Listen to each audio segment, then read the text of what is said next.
Hi, I have finished a super arc and it's one I've really enjoyed. And it comes out on the 12th of September and it's Tracy Chevalier's new one, The Glassmaker, set in Murano and Venice. And I'm not normally into historical fiction, it's not something I normally go to.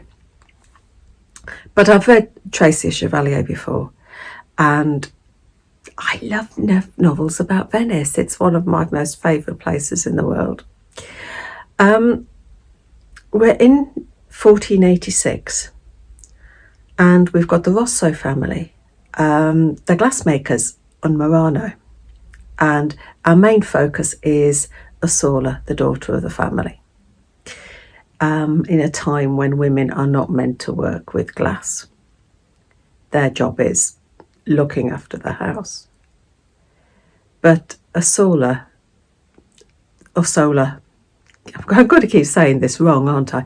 Ursula flouts convention. But what is fascinating about this book is the way that Tracy Chevalier has moulded time. The idea that time flows differently in Murano and Venice. It's the way that the glass flows when it's melted down, and the way time flows differently as well. And it's I've never read a book where time has been played with in this way, and it works. It really does work. She uses the idea of a stone skimming across the lagoon in Venice, skimming. And every time this stone hits the water, it stops at a different time period. So you've got the plague, you've got Napoleon, you've got the First World War, to name but three of them. But the time might jump a couple of centuries, but for Ursula and her family,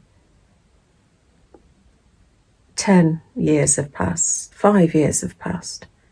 So they are moving at a different time to the world, so to speak, but they are living in the world. When phones come out, they're working with phones as well. It's popping them into the different centuries, but the characters are staying true to their own timeline. Does that make sense? It does when you read it. It really works. And it's a way for me, it's a way of showing that not only the history of glass through this one family and the way that they adapt to all the different centuries,